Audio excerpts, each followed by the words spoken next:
semuanya, balik lagi bersama aku Ana di Yunus Education.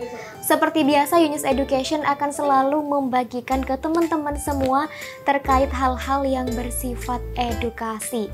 Hal yang bersifat edukasi kita kali ini datang dari bidang politik.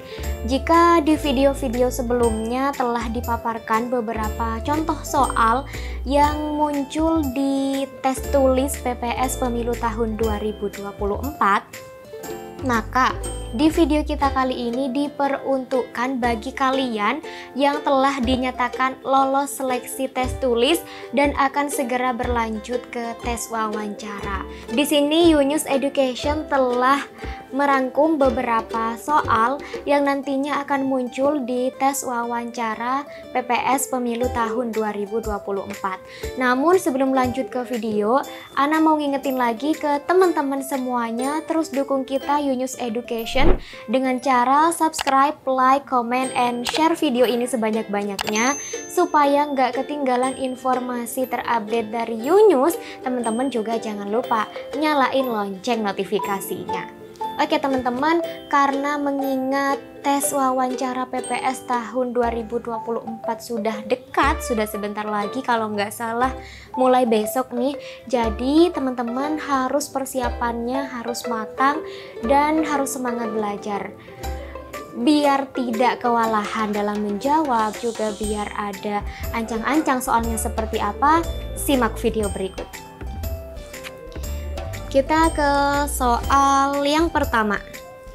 Apa yang Anda lakukan jika terpilih sebagai anggota atau ketua PPS Pemilu 2024? Jawabannya adalah melaksanakan pemungutan suara dan memastikan pemilihan umum akan berjalan sesuai dengan prinsip yakni langsung, umum, jujur, bebas, rahasia, dan adil. Untuk soal yang kedua, apakah Anda siap apabila dibutuhkan pada waktu-waktu tertentu di luar jam kerja? Jawabannya adalah saya siap dibutuhkan kapanpun dan saya akan selalu standby untuk PPS Pemilu 2024. Kita lanjut ke soal nomor 3. Mengapa Anda tertarik menjadi anggota PPS Pemilu 2024? Karena saya ingin ikut berpartisipasi sebagai pelaksana dalam penyelenggaraan Pemilu 2024 dengan berbagai pengalaman yang telah saya miliki. Kita ke soal selanjutnya. Bagaimana sikap Anda ketika dihadapkan pada dua pilihan yang sama-sama penting, seperti tugas PPS dan tugas domestik lainnya? Jawabannya adalah saya lebih mengutamakan tugas PPS karena saya sadar mengenai kewajiban saya untuk melaksanakan tugas demi kelancaran pelaksanaan pemilu tahun 2024. Kita lanjut ke soal nomor 5. Kapan tahapan penyelenggaraan pemilu dimulai? Jawabannya adalah berdasarkan pasal 167 Undang-Undang Nomor 7 Tahun 2017 tentang Pemilu, tahapan penyelenggaraan pemilu dimulai paling lambat 20 bulan sebelum hari pemungutan suara. Kita lanjut ke soal nomor 6. Berapa jumlah pemilih pemilu untuk setiap TPS? Jawabannya adalah sesuai dengan pasal 350 Undang-Undang Nomor 7 Tahun 2017 tentang Pemilu. Pemilu untuk setiap TPS paling banyak adalah 500 orang. Oke, kita lanjut ke soal nomor 7. Apakah PPS mengumumkan salinan sertifikat hasil perhitungan suara? Jawabannya iya. Hal ini berdasarkan pasal 391 Undang-Undang Nomor 7 Tahun 2017 yang menyebutkan bahwa TPS wajib mengumumkan salinan sertifikat hasil perhitungan suara dan seluruh TPS di wilayah kerjanya melalui cara menempelkan salinan tersebut di tempat umum. Oke, kita ke soal nomor 8.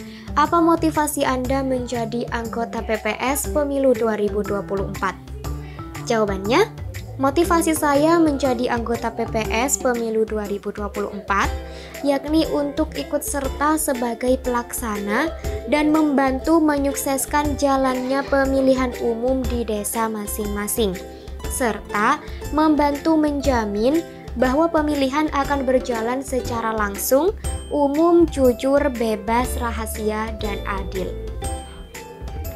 Kita ke soal selanjutnya, yaitu soal nomor 9. Masyarakat pengawas pemilu atau peserta pemilu bisa menyampaikan masukan serta tanggapan terhadap daftar pemilih sementara atau DPS selama. Jawabannya adalah paling lama 21 hari setelah DPS diumumkan oleh BPS. Kita ke soal nomor 10.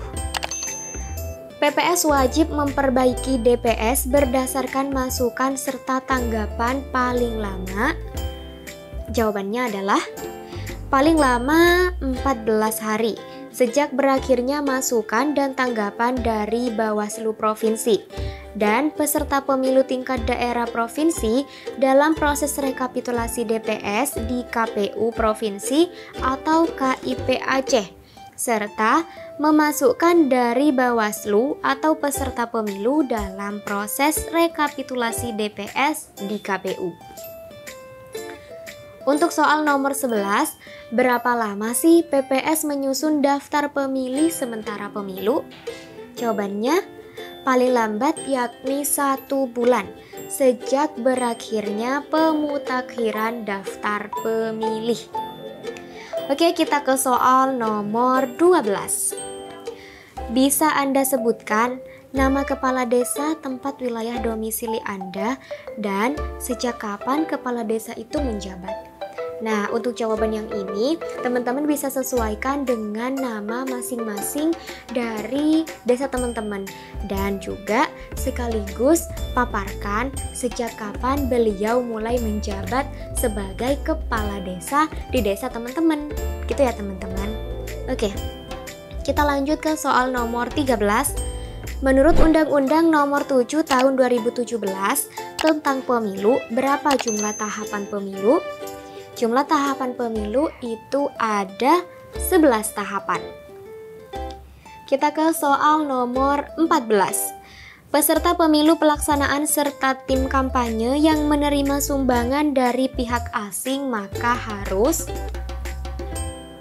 Jawabannya, harus melaporkannya pada KPU serta menyerahkan sumbangan tersebut kepada kas negara paling lambat 14 hari setelah masa kampanye pemilu berakhir. Kita ke soal nomor 15 atau soal yang terakhir. Berapa lama sih PPS mengumumkan daftar pemilih sementara hasil perbaikan atau DPSHP pada tempat yang mudah dijangkau untuk mendapat masukan dan tanggapan masyarakat dan atau peserta pemilu? Jawabannya adalah 17 hari.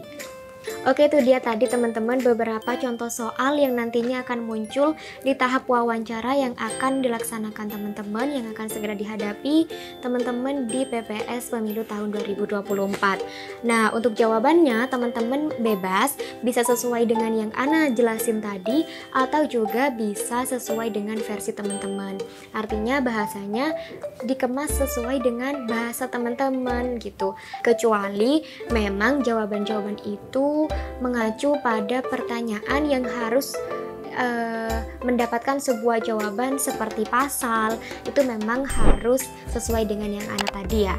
Tapi kalau pertanyaannya berupa motivasi atau komitmen teman-teman, gimana teman-teman bisa menguatkan, bisa meyakinkan pada pihak yang nantinya mewawancara teman-teman bahwa teman-teman memang berminat dan menjadikan PPS ini prioritas teman-teman dibandingkan dengan kegiatan teman-teman yang lain gitu. Oh ya teman-teman, buat kalian yang masih ngerasa kurang nih dengan 15 soal tadi, kalian bisa dapetin versi lebih lengkapnya dan lebih detailnya di portal kita, yaitu di www.unews.id. Di situ udah lengkap beserta dengan jawabannya juga. Jadi teman-teman bisa baca-baca, scroll-scroll di rumah untuk mempersiapkan itu. Dan terima kasih buat kalian yang standby nontonin video ini sampai akhir. Semoga video ini bermanfaat, semangat terus, sukses PPS-nya. See you in the next video. Bye-bye.